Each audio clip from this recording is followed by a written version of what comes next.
ప్రకటన గ్రంథ ధ్యానములలో క్రీస్తు తన దాసులకు కనబరిచిన విషయాల గురించి మనం ధ్యానం చేసుకుంటున్నాం.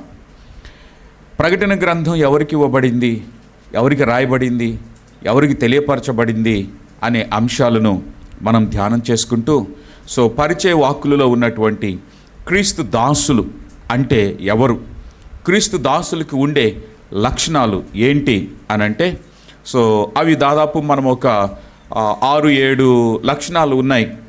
వాటిలో ఒక్కొక్కటి మనము ధ్యానం చేసుకుంటూ వస్తూ ఉన్నాం. మొదటిది, పాపము నుండి రక్షించబడినటువంటి వారు లేక పాపమునకు దాసులు కానటువంటి వారు క్రీస్తు దాసులు అనే విషయాన్ని మనం ధ్యానం చేసుకున్నాం. క్రీస్తు దాసులు అనేటువంటి వారు పాపానికి దాసులు కానటువంటి వారు, క్రీస్తుకి వాళ్ళు సంపూర్ణంగా బానిసగా తమను తాము అప్పగించుకున్నటువంటి వారు క్రీస్తు దాసులు.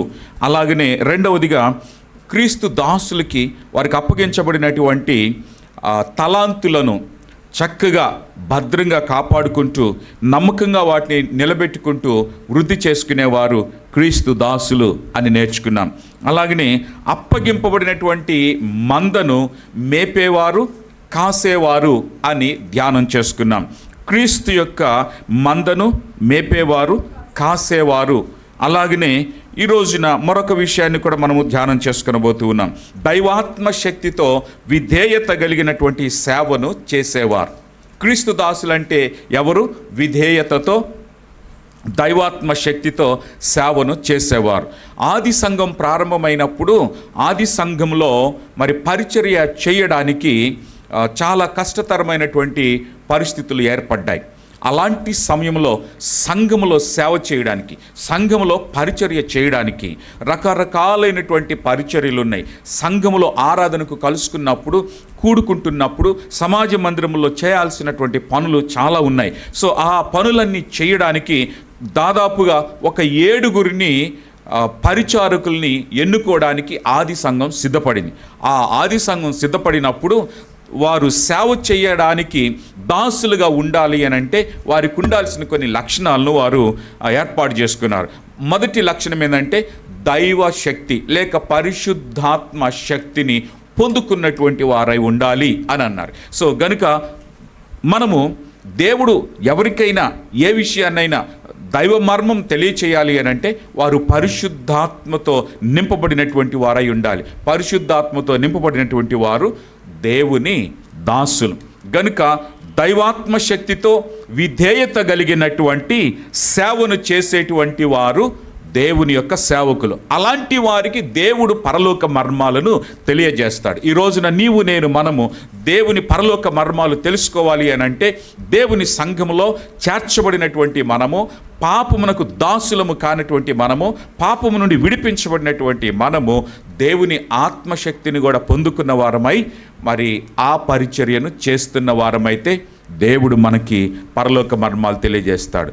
మనల్ని మనము హెచ్చించుకోకుండా, మనల్ని మనము సంథింగ్ అనేటువంటి ఆలోచనలతో లేకుండా దేవుని సన్నిధిలో మనం తగ్గించుకోవాలి. మనం ఎంతటి వారమైనా కావచ్చు, ఎంతటి బలవంతులమైనా కావచ్చు, ఎంతటి విద్యావేత్తలమైనా కావచ్చు, ఎంతటి జాబ్ హోల్డర్స్మైనా కావచ్చు, ఎంతటి ధన సంపదలు కలిగినటువంటి వారమైనా కావచ్చు, దేవుని సన్నిధిలో పరిచర్య చేయడం అనేది చాలా ప్రాముఖ్యమైనది. అలా పరిచర్య చేసేటువంటి వారు తమను తాము తగ్గించుకొని పరిశుద్ధాత్మ చేత నింపబడి సేవ చేసేటువంటి వారికి దేవుడు దైవ మర్మాలను తెలియచేస్తాడు. అంత మాత్రం కాకుండా ఇతరులకు రక్షణ సువార్తను అందించేవారు దేవుని దాసులు. నేను దేవుని దాసుని, దేవుని దాసురాలను అని చెప్పుకోవడమే కాదు, వారు ఏం చేయాలి అని అంటే దేవుని యొక్క సువార్తను ఇతరులకు పంచాలి. మనం గనక గమనించినట్లయితే అపోస్తుల కార్యముల గ్రంథం 16వ అధ్యాయం 17వ వచనంలో పౌలు శీలలను గురించి ఒక చక్కని మాట మనకు తెలియపరచబడుతుంది. ఆమె పౌలును మమ్మును వెంబడించి, ఈ మనుషులు సర్వోన్నతుడైన దేవుని దాసులు, వీరు మీకు రక్షణ మార్గమును ప్రచురించువారయున్నారని కేకలు వేసి చెప్పాను. దేవునికి మహిమ కలుగును గాక. సో దేవుని దాసులు అని ఎవరిని గురించి చెప్పబడుతుంది? దేవుని దాసులు అని ఎవరిని గురించి? పౌలును గురించి, సీలను గురించి దేవుని దాసులు అని చెప్తూ ఉంది. ఎవరు చెప్తున్నారు? ఒక వ్యక్తి దురాత్మ చేత నింపబడి మరి ఆ పట్టణంలో పేరుగాంచినటువంటి వ్యక్తి. అయితే ఆ వ్యక్తి మరి ఎప్పుడైతే పౌలు సీలలు పరిశుద్ధాత్మ పొందుకున్న వారు ఆ ప్రాంతానికి వచ్చారో, ఎప్పుడైతే పరిశుద్ధాత్మ ఎదుట దురాత్మ నిలబడలేక వాస్తవాన్ని చెప్తూ, ఇప్పుడు ఈ దేవుని సేవకులైనటువంటి వారు ఎలా ఉంటారో, ఏం చేస్తారనేటువంటి మాటను చెప్తూ పౌలు సీలను గురించి చెప్తా ఉన్నటువంటి మాట ఏంటంటే, వీరు దేవుని దాసులు, వీరు మీకు దేవుని సువార్తను తెలియపరచడానికి వచ్చారు అనేటువంటి మాటను ఎంతో చక్కగా సుస్పష్టముగా తెలియజేస్తూ ఉంది. కనుక ఈ రోజున నీవు నేను మనము దేవుని దాసులము, దాసురాండ్లము అని అంటే ఇతరులకు సువార్త చెప్పాలి, ఇతరులకు సువార్త చెప్పాలి. రక్షించబడినటువంటి నీవు ఏ విధంగా రక్షించబడ్డావో, రక్షించబడిన విధానము, రక్షణలో ఉన్నటువంటి ఆనందము, రక్షణానందాన్ని ఇతరులకు తెలియపరిచేటువంటి వ్యక్తివిగా ఉండాలి. అందుకని ఎఫెసీయులకు రాసిన పత్రిక 6వ అధ్యాయము 5-7 వచనాల్లో మనం చూసినట్లయితే, నువ్వేది చేసినా, ఏ పని చేసినా నీవు క్రీస్తు దాసుడివి, దాసురాలువి అని అనుకొని దేవుని పని చెయ్యాలట, ప్రభు పని చెయ్యాలట. ఎస్, దాసులారా, యథార్థమైనటువంటి హృదయముతో, భయముతోనూ వణుకుతోనూ క్రీస్తునకు వలె, ఎస్, మీ యజమానులైనటువంటి వారికి విధేయులై ఉండండి. మనుషులను సంతోషపెట్టవలెనని కాక, కంటికి కనబడుటయే గాక, క్రీస్తు దాసులమని ఎరిగి దేవుని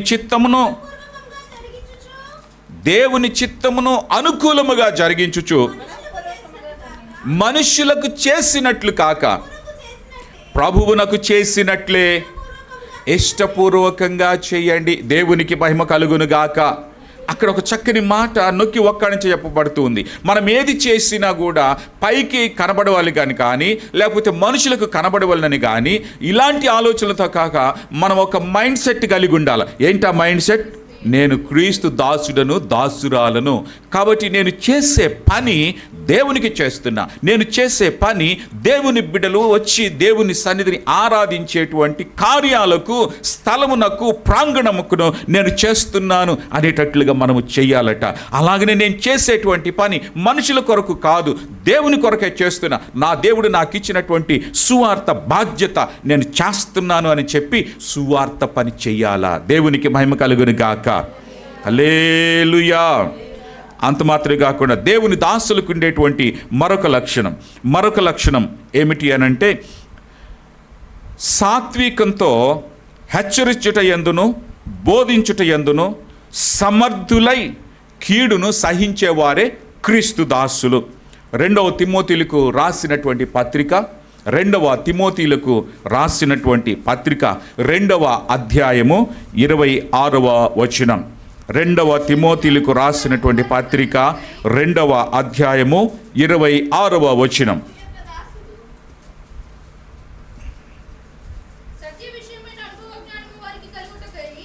సత్య విషయమైన అనుభవ జ్ఞానము వారికి కలుగుటకై దేవుడు ఒకవేళ ఎదురాడు వారికి మారు మనసు దయచేయును. అందువలన ఎస్ ఎస్ ఎస్ ప్రభువు యొక్క దాసుడు అట్టివారిని సాత్వికముతో హెచ్చరించుటయందు శిక్షించుచు జగడమాడక అందరి ఎడల సాధువుగాను బోధింప సమర్థుడుగాను కీడును సహించువాడుగాను ఉండవలెను. దేవునికి మహిమ కలుగును గాక. కాబట్టి ఇప్పుడు క్రీస్తు దాసురాలు అయినటువంటి వారు గనక మనం ఉండాలి అని అంటే వారికి ఉండాల్సిన మరొక లక్షణం, దేవుడు నీకు దైవ మర్మాలు తెలియచేయాలి, దేవుడు ప్రత్యక్షమై నీకు మంచి విషయాలు తెలియచేయాలి, మరుగై ఉన్నటువంటి ఎన్నో రహస్యాలు నీకు తెలియచేయాలి అని అంటే నీలో ఉండాల్సినటువంటి మరొక మంచి లక్షణ గుణం ఏంటో తెలుసా? సాతానుడు ఎవరినైతే మరి పట్టిస్తూ బండిస్తూ వారి అనేక రకాలైనటువంటి విధానాలుగా ఈడ్చుకుంటూ పోతూ ఉన్నాడో అలాంటి వారిని చూచి ఎలాగంట సాత్వికంతో వారిని హెచ్చరిక చేస్తూ, అలాగనే శిక్షిస్తూ, వారికి అనేకమైనటువంటి విషయాలను బోధిస్తూ సమర్థవంతముగా మరి కీడు నుండి ప్రతి విధములైనటువంటి కీడును కూడా సహిస్తూ ఉండాలి క్రీస్తు దాసురాలు. ఇలాంటి వారికి దేవుడు పరలోక మర్మాలు, ప్రకటన మర్మాలు తెలియజేస్తాడు. దేవునికి మహిమ కలుగును గాక. హల్లెలూయా. అలాగనే క్రీస్తు దాసులకు ఉండాల్సినటువంటి లక్షణాలు, తమ్మును తాము తగ్గించుకొని పరిచర్య చేస్తారు. తమ్మును తాము తగ్గించుకొని పరిచర్య చేస్తారు. యోహాను శుభవార్త 13వ అధ్యాయం 15వ వచనంలో యేసు ప్రభువారు ఆయన ప్రభువు అయ్యుండి బోధకుడయ్యుండి శిష్యుల పాదాలు కడిగి వారికి ఒక మాట చెప్తా ఉన్నాడు. ఏంటంటే, బోధకుడును ప్రభువుడును అయినటువంటి నేనే ఈ పని మీ కొరకు చేసినప్పుడు, మీకు మాదిరిగా ఉండడానికి ఈ పని నేను చేసినప్పుడు మీరును అలాగున చేయమని వారికి చెప్తాడు. 15వ వచనం చదువుకుందాం. నేను మీకు చేసిన ప్రకారము మీరును చేయవలెనని మీకు మాదిరిగా ఇలాగున చేసి తిని. దాసుడు తన యజమానుడి కంటే గొప్పవాడు కాడు, పంపబడినవాడు తనను పంపిన వాని కంటే గొప్పవాడు కాడు అని మీతో నిశ్చయముగా చెప్పుచూ ఉన్నాను. సో ప్రియ దేవుని బిడ్డలారా, దేవుడు ఏమని చెప్తున్నాడంటే, దాసుడైనటువంటి వాడు ఎలాగుండాలంట? తనను తాను తగ్గించుకొని ఇతరులకు ఏం చేయాలంట? పరిచర్య చేయాలి. నేనే మీకు పాదాలు కడిగేంతగా తగ్గించుకుంటే, నేనే చేస్తే మీరు చెయ్యరా? మీరు ఖచ్చితంగా చెయ్యాలి.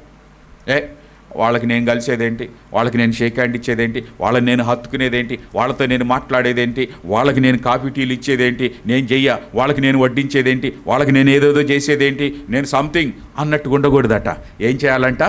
ప్రతి ఒక్కరూ కూడా తమను తాము తగ్గించుకొని మరి ఇతరులకు ఎలాంటి వారైనా సరే, వాళ్ళు చిన్నోళ్ళైనా పెద్దోళ్ళైనా మరి బీదవారైనా మరి సంపన్నులైనా ఎలాంటి వారైనా సరే అందరికీ నువ్వేం చేయాలా? దేవుణ్ణి దృష్టిలో పెట్టుకొని వారికి నీవు సేవ చేయాలా. మనుష్యుడిని పై రూపాన్ని చూడకూడదు, వారికి ఉన్న స్థితిగతులను చూడకూడదు.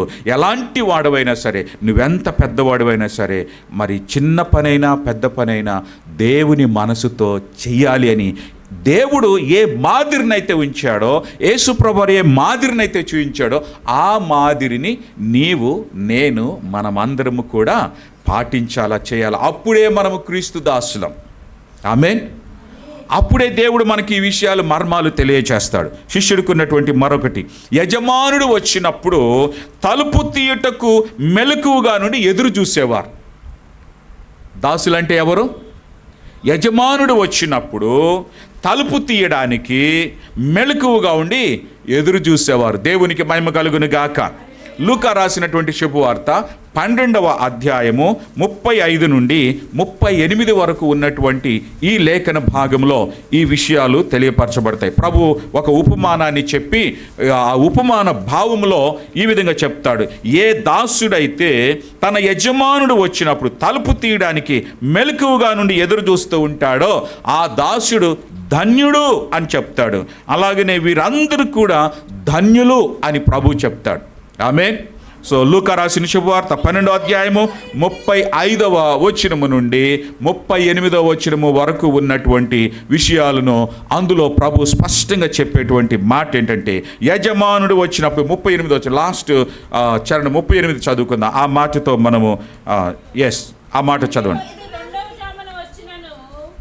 తన యజమానుడు రెండవ జామున వచ్చినా, మొదటి జామున వచ్చినా, రెండవ జామున వచ్చినా, ఏ జామున వచ్చినా సరే, ఏ దాసుడు మెలకువగా ఉండునో, మెలకువగా ఉండి తలుపు తీయటకు సిద్ధముగా ఉండి మెలకువగా ఉండునో ఆ దాసుడు ధన్యుడు అని చెప్తా ఉన్నాడు. సో గనుక మొదటిసారి వచ్చినా, రెండోసారి వచ్చినా, మూడోసారి వచ్చినా, ఏ గడియలో వచ్చినా మెలకువగా ఉండి ఎదురు చూస్తూ తలుపు తీయడానికి సిద్ధపడినటువంటి వారు ధన్యులు. అలాంటి వారే దేవుని దాసులు అని ప్రభు ఉపమానం ద్వారా చెప్తున్నాడు. గనుక అది ఏ గడి అయినా, అమ్మో పొద్దున పెట్టాడు, సాయంత్రం పెట్టాడు, అమ్మో బాబాయ్ వీళ్ళ మధ్యాహ్నం పూట కూడా పెడతా అంటున్నాడు ఈ పాస్టర్ గారు ప్రార్థనలు. మనం ఎప్పుడు పెడతాము నాయన? దేవుడు ఏ టైంలో దర్శిస్తాడో తెలియదు. ఏ గడియలో పెట్టినా, ఏ టైంలో పెట్టినా దేవుని పనిలో దేవుడిని ఎదుర్కోవడానికి నువ్వు సంసిద్ధపడిన వ్యక్తివైతే నీవు క్రీస్తు దాసుడవు, క్రీస్తు దాసురాలవు. దేవునికి మహిమ కలుగును గాక. హల్లెలూయా. ఇవి క్రీస్తు దాసునికి ఉన్నటువంటి లక్షణాలు. ఈ లక్షణాలు కలిగినటువంటి వారికే దేవుడు ఈ ప్రత్యక్షతను ఇచ్చాడు. ప్రకటన గ్రంథం ఇలాంటి దక్షత కలిగినటువంటి వారికి, ఇలాంటి లక్షణాలు కలిగినటువంటి వారికి, ఇలాంటి గుణములు శీలములు కలిగినటువంటి వారికి, ఇలాంటి సంసిద్ధ మనస్సు కలిగినటువంటి వారికే దేవుడు మరి ఈ ప్రకటన గ్రంథ మర్మాలు, దైవ గ్రంథ మర్మాలు, దేవరాజ్య మర్మాలు తెలియజేయడానికి దేవుడు సిద్ధపడ్డాడు. కనుక మరి మనలో మనం ఒకసారి పరిశీలన చేసుకోవాలి. నేను పాపమునకు దాసుడనా, నీతికి దాసుడనా? పాపమునకు దాసుడనైతే సాతానుకు సంబంధించిన వాడనై నరకానికి వెళతాను. అలాగనే పాపమునకు దాసుడను కాకుండా నీతికి దాసుడనైతే క్రీస్తు దాసుడనై పరమునకు చేరతాను. అలాగనే అప్పగించబడినటువంటి తలాంతులను ఒకవేళ భద్రంగా నేను కాపాడుకొని నమ్మకంగా దాన్ని డెవలప్ చేసుకుంటే క్రీస్తు దాసుడనై పరలోకానికి చేరతాను. ఒకవేళ దాన్ని డెవలప్ చేసుకోకుండా తవ్వి పాతిపెట్టి అలాగనే ఉంచినట్లయితే చెడ్డ దాసుడనై నరకానికి వెళతాను. అలాగనే అప్పగింపబడినటువంటి మందను గనక నేను చక్కగా మేపకుండా కాయకుండా మరి ఉన్నట్లయితే నేను చెడ్డ దాసుడనై, చెడ్డ కాపరినై, సోమరి కాపరినై, నిద్రపోతు కాపరినై దేవుడు చెప్పని విషయాలను చెబుతూ మరి నరకానికి వెళతాను. అదే క్రీస్తు దాసుడనైతే దేవుడు అప్పగించిన మందను మేపుచు కాయుచు మరి దేవుని చేత బలా నమ్మకమైన మంచి దాసుడని దేవుని చేత మెప్పు పొందిన దాసుడినై పరలోకానికి వెళతాను. అలాగనే దేవుని ఆత్మ చేత నింపబడి దేవుని మందిరములో పరిచర్య చేస్తే మరి అలనాడు ఆ రోజున ఏ విధంగా దేవుని పరిచర్యకు, మందిరములో దేవుని పరిచర్యకు సంసిద్ధపడి ఆత్మను పొందుకొని దేవుని పరిచర్య చేశారో వాళ్ళందరూ గొప్ప చరిత్ర కలిగినటువంటి వారై, మహా గొప్పగా దేవుని చేత పొగడబడినటువంటి వారై ఉన్నారు. అలాగనే దైవాత్మ చేత మరి నింపబడకుండా తూతు మంత్రంగా పరిచర్య చేసే వాళ్ళందరూ కూడా సాతాను యొక్క వలలోనికి చిక్కిపోయారు. అందుకనే దేవుని పని ఏది చేసినా, దేవుని సందులో ఏ పరిచర్య చేసినా అది నిష్ఠగా చేయాలా, భక్తితో చేయాలా, భయంతో చేయాలా, భద్రంగా చేయాలా, దాన్ని సుస్పష్టముగా చెయ్యాలా, సునిశ్చితంగా చేయాలా. ఎంత చక్కగా అంటే ఇక ఒకసారి మనం ఒక పని చేస్తే ఆ పని ఇక మళ్ళీ రెండోసారి ఇంకా వేరే వారు దాన్ని చేయకుండా అంత నీట్గా, అంత క్లారిటీగా మనము చేయాలా. సో అలాగే చేయాలంటే దైవాత్మ చేత మనము నింపబడిన వారమై దేవుని దాసులముగా ఎంచబడతాము.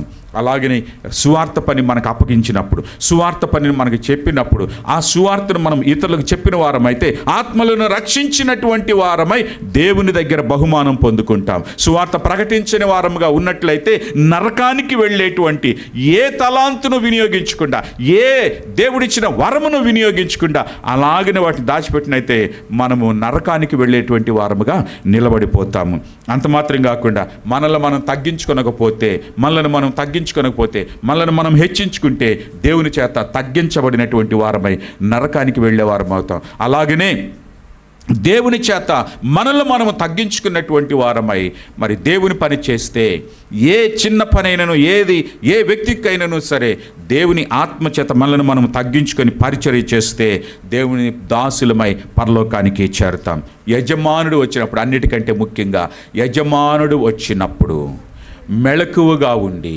సంసిద్ధపడి తలుపు తీయడానికి సిద్ధపడినటువంటి దాసురాలుగా ఉంటే వారు ధన్యులు అని చెప్తాడు.